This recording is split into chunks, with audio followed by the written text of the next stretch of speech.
Hello everyone, welcome back to my YouTube channel. আজি মই বনাবলৈ লৈছো বগৰীৰ মিঠা আচাৰ। বগৰীৰ মিঠা আচাৰ হয়তো সকলোৰে প্ৰিয় হয়। বগৰীখিনি মই দুদিনমান নিমখত দি থৈছিলো আৰু বগৰীখিনি মই মাজে মাজে ফালি লৈছো যাতে মছলাখিনি ধুনীয়াকৈ সোমাই যায় আৰু খাবলৈ টেষ্টি হয়।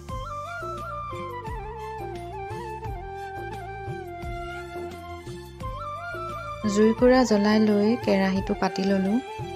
এতিয়া কেৰাহীটো গৰম হ'বলৈ দিম। গৰম হোৱাৰ পিছত এতিয়া মই মিঠাতেলখিনি দিছো। বগৰীৰ পৰিমাণ অনুসৰি মিঠাতেলখিনি দিব। কেৰাহীখন গৰম হোৱাৰ পিছত এতিয়া মই পাঁচফোৰণ আৰু তেজপাত দুখিলামান দি দিছো। অকণমান লৰাই লোৱাৰ পিছত বগৰীখিনি দি দিছো।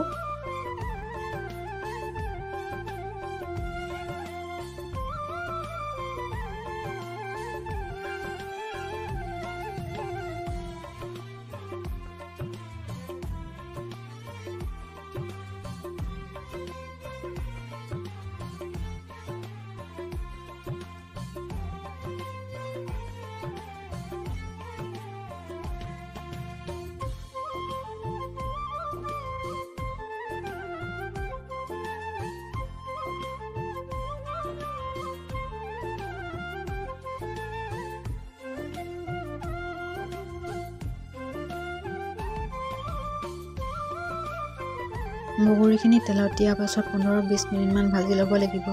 যিমানে বগৰীখিনি ভাজি ল'ব সিমানে বগৰীখিনি বেছি দিন যাব।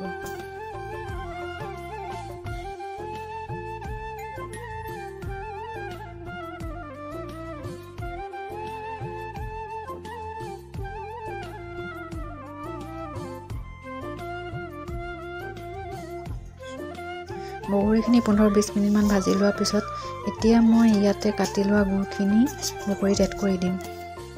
বগৰীৰ পৰিমাণটো চাই গুড়খিনি দিব। গুড়খিনি বগৰীৰ লগত ভালদৰে লাগি যোৱাকৈ লৰাই থাকিব। ভালদৰে লৰাই থাকিব যাতে গুড়খিনি তলত লাগি নধৰে।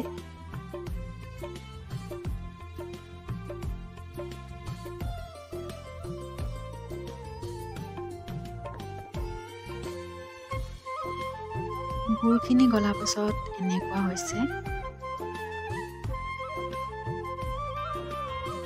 এয়া মই মছলাখিনি মিক্সিত আগতীয়াকৈ পিচি লৈছিলোঁ। এতিয়া মই মছলাখিনি বগৰীখিনি দি দিছোঁ।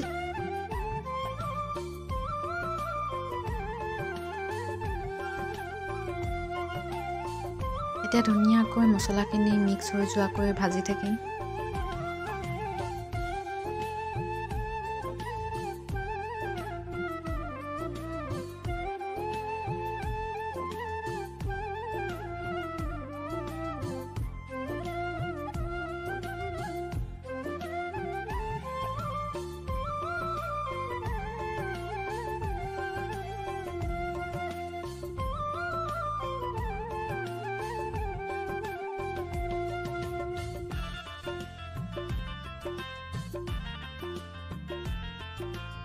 ইয়াতে মই ভিনেগাৰ অকণমান দি দিছোঁ যাতে আচাৰখিনি ভাল হৈ থাকে। জুইৰ ওপৰত থাকোঁতে ভিনেগাৰখিনি ব্যৱহাৰ কৰিব।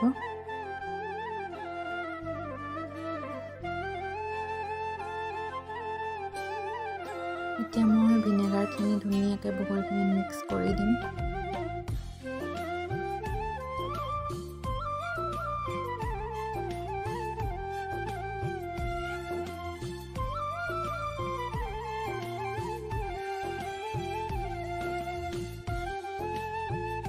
ভিনেগাৰখিনি দিয়াৰ পিছত অকণমান লৰাই দিব।